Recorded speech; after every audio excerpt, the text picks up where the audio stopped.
if I can get a guy that in like the 5th or 6th that I think is going to be a legitimate starter in the league, which I really think is the case this year, then I'm waiting until the 5th or the 6th.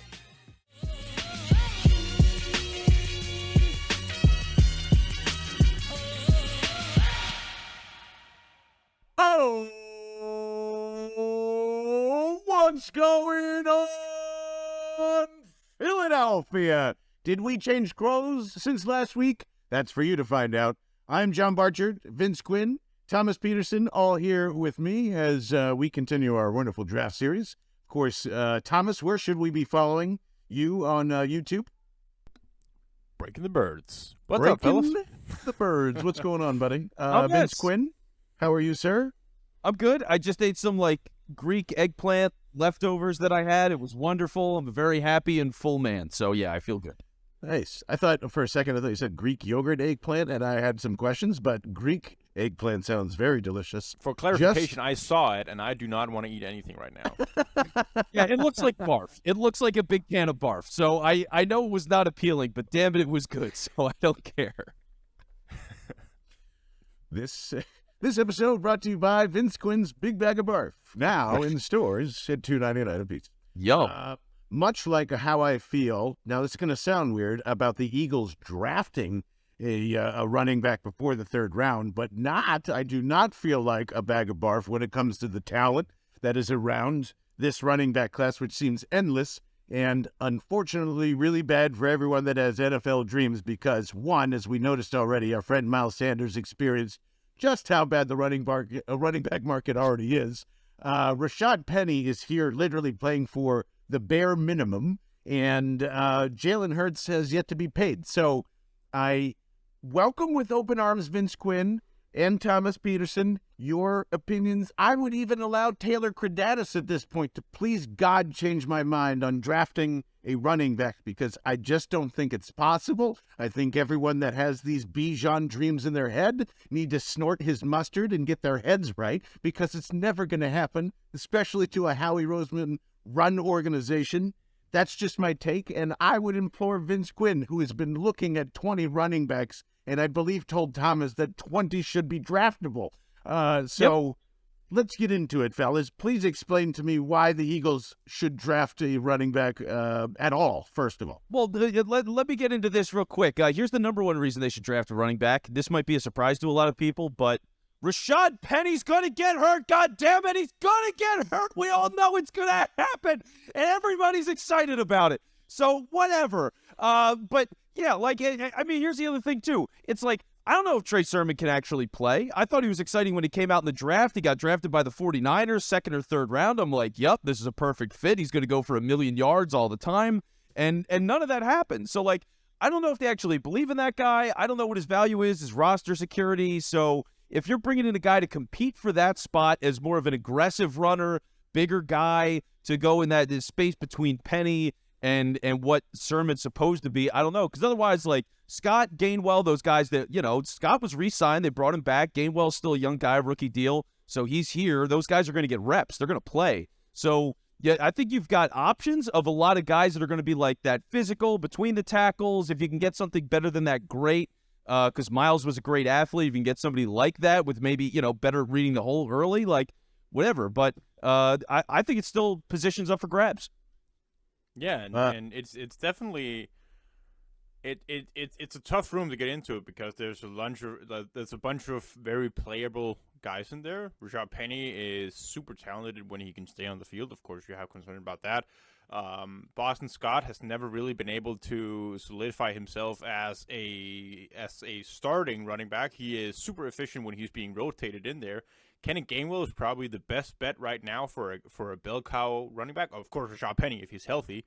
And then, yeah, Trey Sermon, who the coaching staff has been raving about, and through all outlets in the media, and even when Nick Sirianni and Howie Roseman has a chance to speak on him, it's like he's been doing extremely well in practice last year, and there wasn't any carries to go around for him to actually get a spot on the roster. But the main thing is that each and every one of those guys are not guaranteed a roster spot.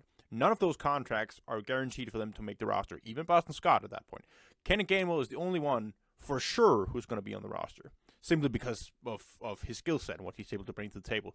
So it's one of those situations where the Eagles can, if a guy falls to them, is somebody they really love in this draft process who can upgrade their offense and like in general. We're gonna get into a bunch of things here when we're talking about some of these guys, but it's definitely a position they can upgrade on.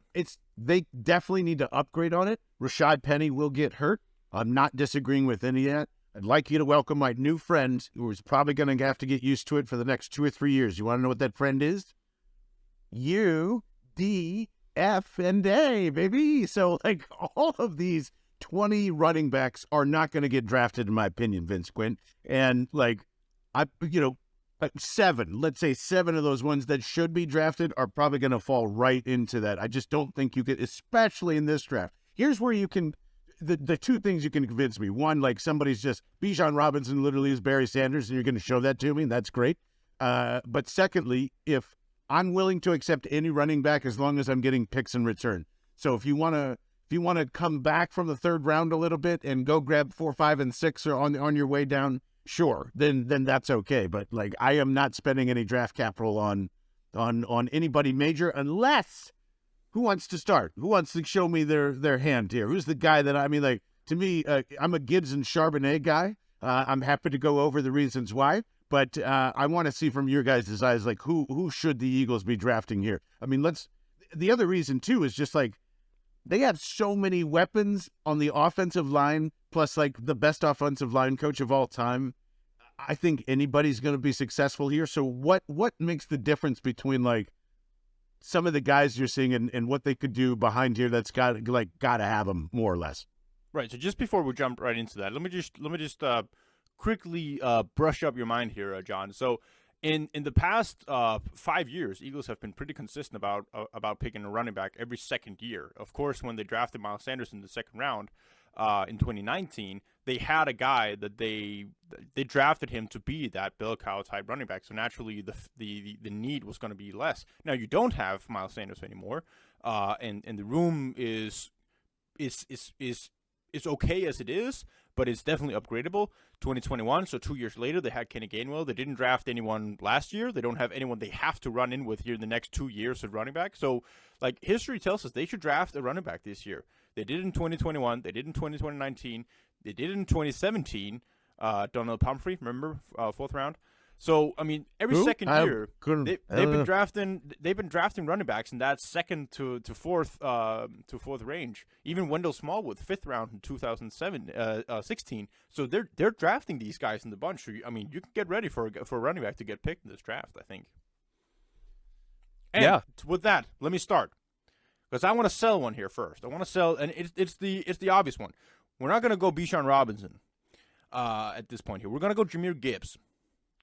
Because Jahmyr Gibbs, when you put on the tape of him, he could be labeled as a wide receiver, and you wouldn't know the difference. You would think this is a guy, not any like physical comparisons aside. We're not doing that. But a guy like you go Deebo Samuel or Curtis Samuel or someone like that, where you watch the tape of them and they're being lined up at running back, that's kind of the same thing with Jahmyr Gibbs. Like you could tell me, Thomas, watch this tape of this wide receiver called Jahmyr Gibbs. So put on the tape and say, wow, they really put him in the backfield a lot, but he's really good at it. So yeah. And then when he's a wide receiver, he's explosive enough to run a bunch of routes. Whenever he gets the ball in his hands, he'll make the catch, he'll make somebody miss, and he'll go for a big gain. So when we're thinking like who can the Eagles draft that would move the needle of their offense, the Eagles are stacked on offense already as it is right now. It's one of the best offenses in the entire league, and they're in a fortunate position where they're going to be paying a quarterback as one of the few teams. So how do you move that? You have your tight end, you have your 2 wide receivers, you have a stacked running back room. So like to your point, I mean, where do we go from here? The offensive line is dominant. If we can get into depth and all that about that. But wide receiver 3 in that position, with Quez Watkins actively losing games last year, actively losing the Super Bowl for the Eagles, as a big part of that. We can get into that's a whole other discussion. That spot is up for grabs. That wide receiver 3 spot, if there's a chance for any player coming in here that they can beat Quez Watkins off the depth chart from that wide receiver 3 and be the guy who come in there. So Jahmyr Gibbs was 3rd in college football last year in yards per route run. He doesn't fumble the ball. He's one of the fastest running backs you'll see coming out, like one of the fastest players coming out in this draft. And if you get him in that 30 range, you're going to be able, you're paying him the least amount of money, basically, from a first-round running back. You have the 5th-year option, so that's basically 5 years of contract for the guy that, I don't know what the contract for the 30th overall pick. I think the cap hit is $1.5 million, so basically less than Rashad Penny and Boston Scott. And you're getting a guy who moves the needle for your offense. He moves the bar for what you are able to do on offense. And that's what it's about when you're drafting running back like that. Because otherwise, it's going to be a lot of depth guys. And we can get into all the depth guys later in the draft. They can select, they can complement the running back room, yada, yada. This is the type of guy that you draft, and you just label him weapon. And that's what he is. And you can put him on punt returner, kick returner, well, for a bunch of years here, and he will be one of the most dynamic returners in the league. They want to get rid of that, so that's a shame. But, I mean, it kind of goes against my argument. But, I mean, it's just another thing right there. Look, if he was I'll say this, if he was a slot guy primarily and ran it occasionally, I would take him at 30. I would do that. I'd be okay with that. I mean, his feet are insane. They're just like, his ability to just like boom, boom, boom, boom, boom, and make all these moves is ridiculous, and his acceleration is unbelievable. I mean, he's one of the most legitimate, like, you just hit the throttle and go players that I've ever seen. I mean, he's wild. But yeah, it's like Devon A-Chain, but actually with route running ability. Yeah, and he's got so much more control. Like, A-Chain is kind of wild when he's making those moves, you know? So it's like, to watch him do it is so sick with Gibbs. And, like, that's the thing. It's I think as a running back, that would be a pretty good place to be, right? Like, hey, we should try you in receiver. You should do that more and occasionally run the ball. I would totally be sold in that because, yeah, the longevity's better, and the likelihood that he is doing other stuff like that, it works. You're limiting his hits, all those kinds of things. So I'd buy it way more like that. I think he's a phenomenal player. And the same way that I think Bijan's a phenomenal player. But second round is about right, if you ask me, when it comes to running backs, and that's of any caliber, because it's just these guys do get hurt all the time. They occasionally, if they do hit, and that's the beauty of the second round, is you can get superstar talent in the second round. So when you get guys like that, you know, you can pay them nothing for 4 years, and then they do want to get paid what they're worth, and you just go, all right, well, we'll draft the next guy, and you go into it. So it's just such a fascinating dynamic this year, especially because you're going to have guys that are really talented in the second round, and who knows with Gibbs whether he slips to the second or not. I don't know. But I think there's a lot of guys this year thinking about the draft and just how deep it is. Like, I think of Arian Foster. I think of Matt Forte. I think of just, like, incredibly talented workhorse guys that were late picks or UDFAs. And I think this draft is going to be full of those guys. So for me, when you're talking about value, could you get a super, Charbonnet is John's guy? I totally dig Charbonnet. He's an absolute talent. But if I can get a guy that in like the 5th or 6th that I think is going to be a legitimate starter in the league, which I really think is the case this year, then I'm waiting until the 5th or the 6th. Like, I think the talent is unbelievable that way. I actually think Gibbs is the best running back in the draft. I think he's way better than Bijan, because of the sheer fact of what you guys said. I think he's got feet like Shady is what it reminded me of. And then I thought he was catching like Alvin Kamara would. And then funny enough, right before we started recording, I don't know how you guys feel about Len Zerline, but he's my guy usually. And then his comparison was kind of like Alvin Kamara. If you're gonna pull the trigger at 62, I can accept that because of what Thomas and you were describing. I mean, his receiving ability, who gives a shit? My frustration, I mean, like, in terms of, like, he's a running back. Who cares at that point?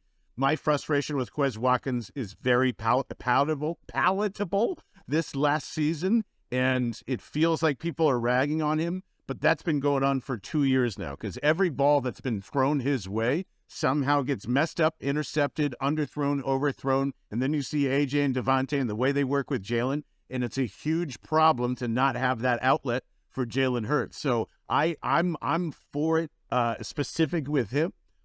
Gibbs and Charbonnet or nobody is my opinion on that. And I'm fine if Howie can find a way to, backtrack that from 62 on back. But I wouldn't be mad at all if Gibbs is here and you got to use a second rounder on him.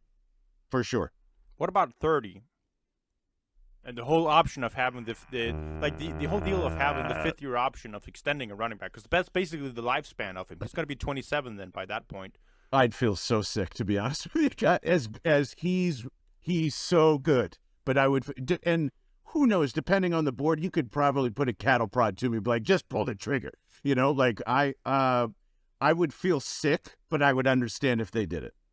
like, to me, if you're going to do that at 30, you might as well just take the plunge with JSN at that point, because I think he's a better version of what you're looking for, and he could really change the dynamic of the offense. But we'll get into wide receivers too, and I don't want to ruin running backs, but that's just me.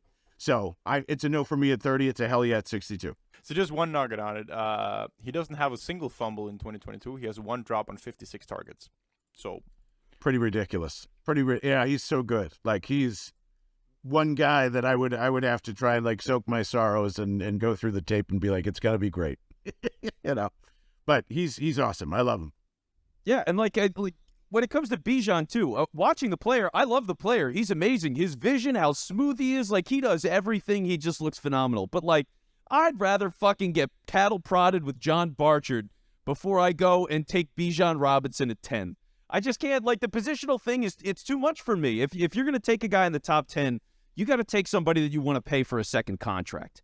And, like, if your expectation is, oh, well, he'll be, like, good, but not amazing, so you want to pay him top of the line running back money, then he's not a top 10 pick. Like, you're taking him to be a superstar, top of the market player, set the market. In that case, I don't know, $15 million a year or whatever it ends up a couple of years from now. Maybe it's closer to 18 if teams are dumb enough. I don't know. But I'd rather take a defensive lineman. I mean, at that point, honestly, I'd rather take Elijah Cansey. That's Thomas's guy. I'd rather go and take him at 10 and take a massive, well, not a massive, but a bit of a reach, and at least think, okay, well, I probably am going to have this guy for 10 years, where Bijan, the whole thing would be like, well, we'll have him for 5. So I don't think that's the whole point of this with the draft, which is why take all these other guys late, see what happens with them. You could even take 2 of them or do what UDFA's like John's saying and roll the dice and have a competition and see where it goes. But anything is better than Bijan at 10, as great as he is.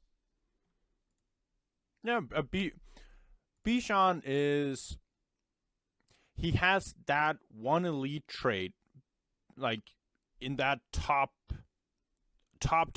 shelf in his contact balance. And whenever you pair a guy who has that type of contact balance with the vision and basically the discipline of following blocks, because make no mistake, Texas offensive line was shit. The quarterback was shit. So the whole situation that he was surrounded by was ridiculous. And even with that, he still had 6.3 yards per clip on over 500 carries in college. So he is, in every sense, a phenomenal player. There is no doubt about it. So what I kind of want to ask you is, when you think of the New York Giants, they picked Saquon Barkley at 2nd overall. Whenever leading up to a game against the Giants, or when I've like on a primetime game or something like that, when Giants are playing, I always think of their offense is Saquon Barkley. And I was always scared. Like, I'm always nervous about Saquon. Like, the whole thing with his back issue when Eagles were playing them this year, that was the biggest story. Is Saquon going to play or not? Basically the same thing with Zeke, kind of. I mean, Dak kind of ruined it a little bit, but Zeke was also that type of guy that he changes an offense. Like, you game plan around that one guy. That's what he has to do. Like, that has to be a given. If you're going to take a chance on running back at 10, there's no way Howie Roseman does it. But if you do that, he's going to have to move the whole idea of what your offense is, basically. And I would love to see Jalen Hurts and Bijan Robinson in an offense together. We're talking about the receiving ability. He's also a good receiver, he's not to the same extent as Jahmyr Gibbs. But he's still a quality receiving back. I'm not sure. Like, it's one of those guys where if they draft him, I wouldn't be mad. I'd love to see it. I really like to see how that looks. I'm not going to get my hopes up, because Eagles don't draft running backs in the first round historically, but by no means in the top 10. Yeah. Do you want to know how I'm going to sell that if they do take Bijan at 10 and totally reverse it into a positive? You want to know how? Oh God, how? It's just because if you're going to do that, this is, I mean, listen, you have the best offensive line in the world. The Giants didn't have it at the time. They didn't even have a quarterback. They had no plan at all, and they took one of the best running backs probably that came out. Honestly, in the last 5 years, they got him beat up. That wouldn't happen here. on the silver lining, that just wouldn't happen here. Vince, I would be disappointed as shit. I'd be as sick about it as you, but I would probably turn myself around and be like, okay, that happened. Like Thomas said, if you get a running back that's a Zeke-like guy that would change the offense, and now you're sticking him next to the guy. Well, here, let me ask you both this. Are the Eagles still a running team, yes or no? Yes. Do they value the run a ton, yes or no? Definitely a running team to me. Less than what they have been for years. That I agree with too. So like, unless you've got like a special designed offense that only enhances your best weapon, which to me is Jalen Hurts still, I don't really see spending a pick on Bijan. Like if you believe that he could, all right, you wanted my insane thing and then we can move on to real running backs. This is what I told Thomas. What you should do is draft DTR and make him a running back for year one and teach him how to throw. And that opens up your offense way more than Bijan Robinson and probably anybody else does. But that's it. And then it's a true 2B QB system. I'll never get rid of it. But I don't see where Bijan really like enhances Hurts or AJ or anybody so much that it's like, oh man, this offense that we saw from the Eagles, it's going to be a light speed better because of that. Do you disagree with that, Vince? I mean, my biggest thing is I think Bijan is amazing for a shit franchise. He's wonderful. He's perfect. I mean, like all these guys that all their problems with blocking and all that, he's going to be able to navigate that better than anybody. I mean, his vision is just phenomenal. And it's line of scrimmage, it's open field, the way he can manipulate defenders to create more space. Like he's a real joy to watch.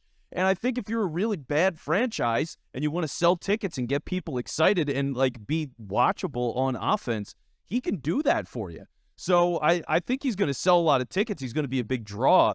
But yeah, there's just so many other guys that can do it. So or there's so many guys that can be effective for the Eagles. So it's not worth paying the premium to bring him in. So I think that's pretty much where it lies. And then otherwise, yeah, like one of the biggest things to consider with this whole running back conversation when you think about the Eagles and how they fit into this is Jalen is a running back. I mean, whether people like he's also one of the best passers in the league, but he runs the ball a ton. He set a record for rushing touchdowns by a quarterback. He had 3 in the Super Bowl. Like that's a big part of his game still. So until that goes power away, running back, like you have to factor that in. So I mean, right now you could say they've got 5 running backs on the roster.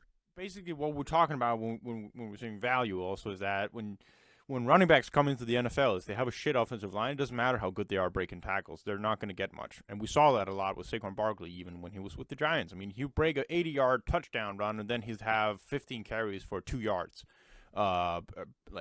And we know exactly what that looked like. And so in the NFL, I just think the offensive line is like, it doesn't matter who you have at running back. If you have a great offensive line, it really doesn't matter too much. Like, you just have someone who's disciplined. And I think that's where the frustration was with Miles Sanders at times, because he would kind of abandon the blocking scheme and he wouldn't trust what he was seeing in front of him. And like, you just want a guy who can do that and consistently do that. I don't think you have to go in that first round for a runner. That's why, and that like goes back to the Jahmyr Gibbs argument. He's so much more than just that, and that's what I'm looking for, at least if I'm going to take a running back, somebody who can contribute to the offense in other ways than simply just running the ball. And yeah, to your point as well, John, I think Jahmyr Gibbs is a better RPO or read offense running back than Bijan Robinson is, because Bijan Robinson needs a blocking scheme in front of him. If Jahmyr Gibbs has a chance of breaking that C-gap run, whenever like the offensive line is flowing to one side, you stall one defensive end with Jalen Hurts, boom, he's gone. Yep, exactly. And like, I just see him in counters and all that stuff that they love to run, especially which slice up the 49ers there, and I see him in that big spot. It's also like, isn't in retrospect deeply concerning that Miles Sanders didn't trust one of the best offensive lines ever created? Like, it's absurd to me that we let that go for so long, but whatever. It's a fucking broken record topic that we've been saying for 2 years now. Yeah, we haven't let it go. We never never let it go. Fellas, I think we, like, for the most part, we've been Charbonnayed to death, and I think there's a lot of Cowboys fans that really like that too. So I just think it's going to be an interesting competitive thing. I see him more as a Rashad Penny type anyway, and he's kind of here. So it's making less and less sense now for him to be around, I think. I would still welcome it here. Is there anybody else that I need to go back and check the tape and be like, John, I would really urge you to reconsider. Please go watch this. Vince Quinn, I know you have some names for him. Oh, my God. Well, one guy that fits Thomas's description a bit, and Thomas, I'd be curious to see where you fall on this guy. First off, Tajay Spears. How do you feel about him out of Tulane? Because I really loved him. Yeah, like super interesting guy, especially where did he play? It was Tulane. Yeah. So I think Tajay Spears is interesting in the way that he has a bunch of moves. Like he really makes guys miss, and like he had absurd numbers at Tulane. Like he was running for I think even like 7 yards per carry, like something above that. And he's the thing about Tajay Spears is that he accelerates so well in between the tackles that like he kind of the same thing with Rashad Penny when I was watching him, is that kind of unique thing. Whenever he's behind the line of scrimmage and reading what's in front of him, he's still going forward. Like he's always chopping his feet while he's reading what's going on. So there's no wasted movement for him, and he will he'll accelerate and change direction within that blocking scheme really well. Of course, there's always the transition thing. I mean, he looked really good at the Senior Bowl as well. He's not a power runner. Like he's not a guy who's gonna plow forward for extra yards. I can be a little bit concerned. Nothing too major, but a little bit in terms of like in the NFL, the gaps are really small before they open up and before they develop. And sometimes you really just got to see something that isn't there and then go through it and see what happens. That's what Kenny Gainwell is really good at. And I would be a little bit worried that Tajay Spears, in the beginning of his career in the NFL at least, would be more creative and trying to find ways out of it, and then just get himself in bad situations because of relying on his athletic ability like he was able to do at Tulane. So I think there's going to be some hard-nosed coaching going on for him to really make that transition. But yeah, interesting guy, 100%.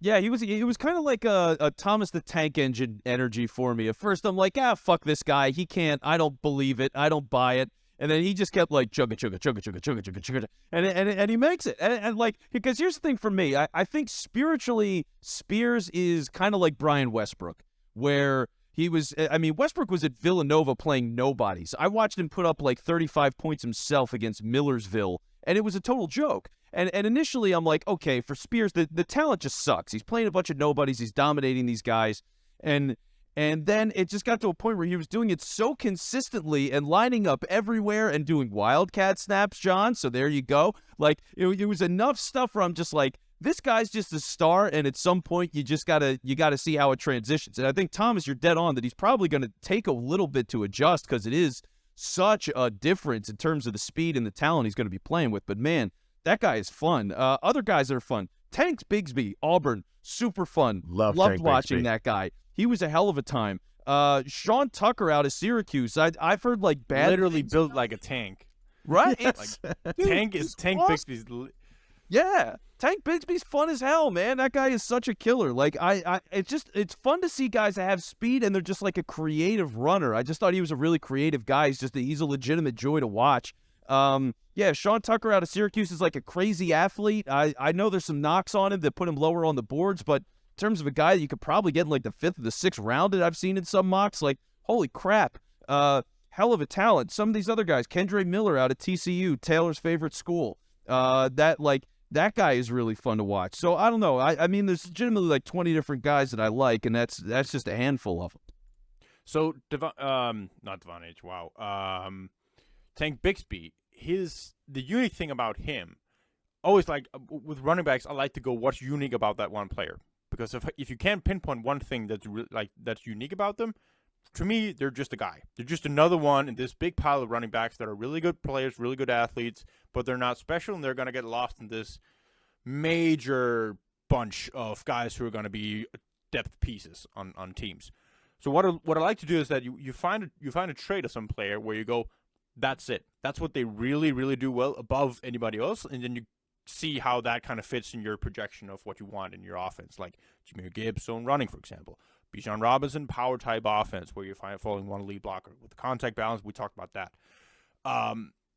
With Tank Bigsby, he has a unique combination of size and speed. A lot of guys will be fast. They won't run hard. You don't like having them in on those short yardage situations. Tank will run away from you and through you. And it won't be super spectacular like the type of Bijan Robinson plays where he changes the direction, he makes 5 people miss, and suddenly he scores a touchdown and is played everywhere. But he is a really consistent player, and I think he has so many situations in a game where you want a guy like that on your team.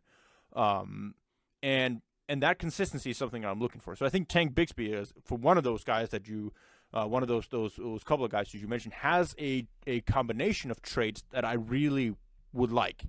Sean Tucker, a little bit more. Real quick on Tank, because I was just and you're absolutely right, because he is.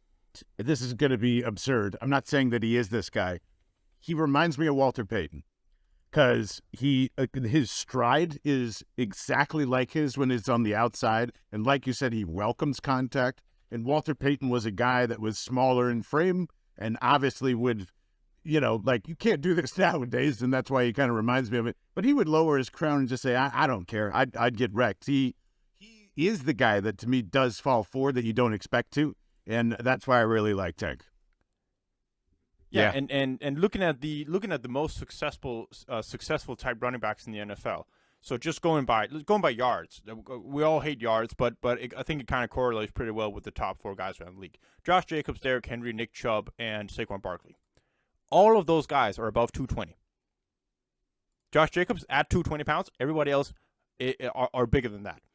So what can we take away from that? I mean, maybe that you have a body that is able to sustain all the hits that you're going to take, but also that you have a physical profile that teams want on the field more often than not, to have you actually rack up those stats, because what they're more really a projection of is usage, and volume. And teams are using these players in their offense, and they're successful with it. So he fits that in that he's not 220 pounds. The same with Bijan Robinson. So I think a lot is going well for Tank Bigsby, and one of the guys that we're probably going to be seeing taken a little bit higher than what some boards are projecting, especially if it's going to be a run on running backs at some point. I think they're going to be dropping a little bit more simply because of how the free agent market has been shaken up, and if Bijan Robinson drops, everybody else is going to drop a lot. So that's what we should be praying for that on draft night then, right? Just like if Bijan ends up at even 30, I think that's a wonderful scenario for the Birds. Right. Just a bunch of those guys, Sean Tucker, Kendre Miller, some of those guys that you mentioned, Vince. The same time, I think they like you watch the tape with them, they look fine. I personally haven't been able to really find something where I say they're really good at this. So kind of have them all in that. I have like one big pool of players with just like names that, sure, serviceable, would not draft them that high. Okay, yeah, because here's my defense of Miller. It was like, I watched him, and he gave me a little bit of that Le'Veon vibe, like with the patience, of just like getting to the line of scrimmage, holding up for a second or two, and then just really picking a spot and going after it. So, like, being able to let the play develop like that is, like, super rare. You never see guys really also, it's a weird way to do it. I mean, you have to be a certain kind of athlete to get away with it, but it just feels like he's watched Le'Veon stuff, and I'm like, all right, well, if he looks like that, I can go with a player like that. Yeah, that's fine. I think my guy, if we were to take somebody out, let me just say first for you, Vince, who was like one guy who's down the draft boards around the very size you see, where you just go, where you'd what do they say? You slam the table for this player at draft night. You're in the war room. John and I are going on about something completely unnecessary. You go, I want this guy. Yeah, Kyle Hamilton. But outside of that. Yeah, I mean, what are we talking, like mid-rounds here? Because that's where I think it gets interesting. Yeah, because like when the Eagles realistically are going to take somebody.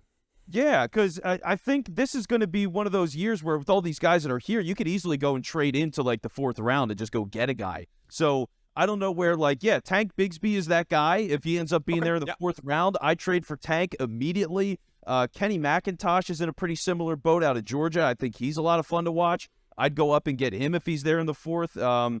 Little bit of a different style. He's not a home run hitter at all, but like Rashawn Johnson, I mean, that guy he just runs tough as hell. It always falls forward too. So there's certain guys in that range. I think 4th round is really when you could, like, if you're going to get aggressive for somebody, that's when you go do it. So yeah, those are a couple of the guys. Right. So I have one guy, a little bit later in the draft. So for me, there's like Tank Bixby. I think is 100% a good run. I would put him in that tier as well. Actually, now that we kind of talked ourselves into it, Chase Brown, Illinois. Oh, I forgot about Chase Brown. Yeah, so he doesn't meet the 220-pound clip that we just established. So that goes out the window. Now he is outside of Bijan Robinson. He is the contact balance force. Like he forced the third most missed tackles among all college running backs last season. His contact balance is out of this world. I don't know why he isn't getting more recognition. I love it. Let him fall. Let him slip. Let the Eagles draft him. When he hits the open space, he's gone. Like he'll run away from people. Not one of those that just get caught up at some point. He one of those guys as well. Like he just looks like he has a plan for making somebody miss. And I guess I just have kind of I have a need for a running back that can go like on a basic running back swing. Hurts can just check it out to him. He'll make one guy miss all the time. That's the dream about a guy like Bijan Robinson. But if you can get a guy like Chase Brown, who basically has that exact same like contact balance ability to him, not having played the same level of competition of a guy like Bijan Robinson, but Chase Brown, go watch him. Man. Get back to me what you think. I'm already getting back to you right now. I tell you what I love the most is he's putting his Jesus. When he makes a decision, he puts his foot in the ground, and then you are fucked. Like that's a really good trait to have when you're looking for that Thomas Pederson special trait stuff. So I understand completely like why you like him. Wow, yeah, he's really good in the open field. All right, the two nuggets on him. He had 1,632 rushing yards last season alone. 2, he's Canadian. Oh, Canada. Oh, man, is he That's what the ears will be ringing when people get hit by him right on that A-gap. Man. Oh, Canada. Oh, wow. All right, go. Here's what I'd recommend right now. We're going to have to all collectively, Vince Quinn, if you've seen it already, let me know. But I would say Illinois versus Wisconsin will make you a Chase Brown fan. So yeah, that's the thing, though. Put on anything. For me, because it was pretty much what Thomas was saying. My notes just say strong or a fun mix of strong and shifty. Like he's a real joy to watch. So there was a medical red flag at the combine, and I have not been able to. It doesn't look like it's something people are running away with in the pre-draft process here. When I just Googled his name last month and Googled red flag or combine or anything, nothing comes up. So maybe it's one of those things where everybody forgets it, and it's a Nakobe Dean situation at draft night, also like in a smaller scale. But if he's dropping, we'll know why. Probably because that whole medical thing did not check up. I know he went back for some extra like additional checkup things, and I haven't seen anything updating on it. I think that's probably good news. Look, my sources are telling me this is a Nakobe Dean shadow injury, and we're going to get him as a UDFA, and he's going to be great. So. Yeah, Howie Roseman planted like a little red flag in his folder, like, and then he went back. He did shots with Kelsey, and like, hold on, I got an idea. Like, check this out. Yeah. Oh man. Well, I think I've got some things to think about, fellas, because I like the early returns. I think Vince's list has some really interesting prospects on it. Thomas has given me some other names to think about, and I'm still going to be mad if anybody's drafted the first or second. But out of that, any other last takes before we go here, fellas? I thought this was a really good discussion.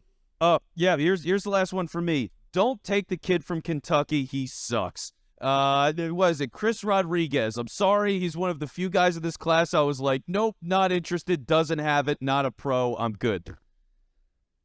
Agree. Well, I was going to say the Vince Quinn mush thing was in effect, but if both of you guys agree, it's kind of too powerful to overcome. So, yeah, Grayson County, feel that cattle prod, baby. Thomas, any last minute thoughts before we go here, bud? No, I just want to know if we've actually convinced you about a running back at this point. Not first or second round, but no. But we went into this thing here where you said nobody at all unless it was Gibbs or Charbonnet after correct. the third round, which correct. basically you coming in here saying nope to anything. So did we change that? Yes, I'm open to Gibbs in the second. I'll bite the bullet at 62 with everybody. I can't do it at 30. But yes, you have changed my mind about that. Tank Bigsby, Right, John. You go watch some. You go watch some Tank Bigsby and Chase Brown. You get back to us. That's right. All right. I love it. More wonderful prospect ideas, more awful ideas probably out of my brain. And I look forward to everybody chiming in the Discord and our text line 215-509-5833. We will see you right here next week on Bell the Birdmen. Okay, bye.